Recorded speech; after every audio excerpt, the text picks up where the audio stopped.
న్యూజిలాండ్లో బట్టలు washing and drying ఎలా ఉంటుంది, మెషిన్స్ ఎలా ఉంటాయి, ఈ వీడియోలో చూపిస్తా పదండి. లెట్స్ గో టు బట్టల్ వాషింగ్.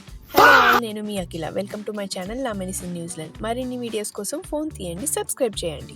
అదిగోండి వచ్చేసాం లిక్విడ్ లాండ్రోమాట్. సో ఇక్కడ లార్జ్ అండ్ స్మాల్ మెషిన్స్ ఉంటాయి, సెల్ఫ్ సర్వీస్ అనమాట, మనమే వేసుకోవాలి. అండ్ పెట్ వాషర్స్ కూడా ఉంటాయి. చూడండి ఎన్ని వాషర్స్ అండ్ డ్రైయర్స్ ఉన్నాయో. ఇంట్లో వాషింగ్ మిషన్ అండ్ డ్రైయర్ లేకపోతే ఇలా వచ్చి ఇందులో వేసుకుంటారనమాట. మా ఇంట్లో వాషింగ్ మిషన్ ఉంది కానీ డ్రైయర్ లేదు. వాష్ చేసి బట్టలు ఆరడానికి వేద్దామంటే వర్షం పడుతుంది. సో ఇక్కడ వాషింగ్ అండ్ డ్రైయింగ్ చేసుకుందాం, అలాగే వీడియో చేసి మీకు చూపించడానికి అవుతుందని ఇలా వచ్చేసాం. సో లాండ్రీ కోసం మనకి లిక్విడ్ కార్డ్ ఉండాలి అండ్ అందులో బ్యాలెన్స్ ఉండాలి. కార్డ్ లేకపోతే న్యూ కార్డ్ ఎలా తీసుకోవాలి అండ్ కార్డ్ ఉంటే దాన్ని టాప్అప్ ఎలా చేయాలి అన్ని మొత్తం డీటెయిల్స్ ఇక్కడ ఉంటాయి అన్నమాట. ఈ కార్డ్ని మనం ఏ లాండ్రోమేట్లో అయినా యూస్ చేయొచ్చు.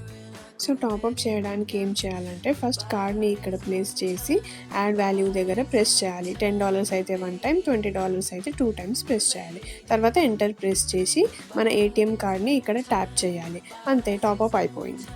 చూసారా, యాక్సెప్టెడ్ అని వచ్చింది అండ్ బ్యాలెన్స్ $22 చూపిస్తుంది. నెక్స్ట్ మనం వాషింగ్ పౌడర్, లిక్విడ్ లేదా సాఫ్ట్వేర్స్ తెచ్చుకోకపోతే అవి కూడా ఇక్కడ ఉంటాయి అన్నమాట. దానికి కూడా కార్డ్ ప్లేస్ చేసి ఇక్కడ బటన్ ప్రెస్ చేస్తే లిక్విడ్ అండ్ సాఫ్ట్వేర్స్ వస్తాయి. పదండి ఓపెన్ చేద్దాం. $6.50కి ఇంత చిన్న ప్యాకెట్స్ వచ్చింది. నెక్స్ట్ టైం నుండి మర్చిపోకుండా ఇంట్లో నుండి తెచ్చుకోవాలి. నెక్స్ట్ ఇక్కడ పౌడర్ ఓన్లీ అన్న దగ్గర పౌడర్ వేయాలి, లిక్విడ్ ఓన్లీ అన్న దగ్గర లిక్విడ్ వేయాలి అండ్ సాఫ్ట్వేర్ ఓన్లీ అన్న దగ్గర సాఫ్ట్వేర్ వేయాలి. మా బుడ్డమ్మ నేను వేస్తానని వేసింది. నెక్స్ట్ ఇక్కడ కార్డ్ ప్లేస్ చేసి స్టార్ట్ నొక్కాలి. 3, 2, 1 గో. 26 minutesకి $13 స్టార్ట్ అయింది. వేస్ట్ మొత్తం రబ్బిష్ బిన్లో వేసి ½ an hour వెయిట్ చేశాను. ఆలోపు washing and drying process and prices ఎలా ఉంటాయో చూసేద్దాం. చూడండి, washing process and different types of washers and dryers, దాని ప్రైజెస్ అండ్ ఎన్ని కేజీస్ అనేవి డీటెయిల్స్ క్లియర్గా ఇచ్చారు. వాషింగ్ అయిపోయింది, నెక్స్ట్ డ్రైయింగ్కి వేయాలి. పదండి. ఇక్కడ కూడా సేమ్ కార్డ్ ప్లేస్ చేసి స్టార్ట్ ప్రెస్ చేయాలి. 25 minutes వస్తుంది. ఇంకా కొంచెం ఎక్స్ట్రా టైం కావాలంటే పెట్టుకోవచ్చు, 5 minutes లేదా 10 minutes అలా. మేము 35 minutes పెట్టినాం. చూడండి, అన్ని రకాల డ్రైయర్స్ ఉన్నాయి, స్మాల్, మీడియం అండ్ లార్జ్. ఇక్కడ ఇలా బట్టలు ఫోల్డ్ చేసుకోవడానికి టేబుల్ ఉంటుంది.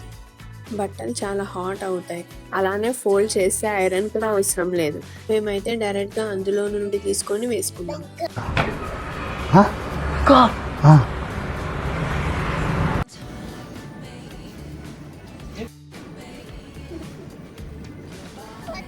పిల్లో కావాలా బట్టలు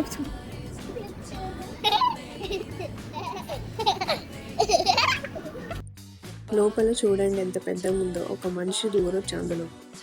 That's it. See you in the next video. అంతవరకు don't forget to like, comment, share and subscribe. Bye bye.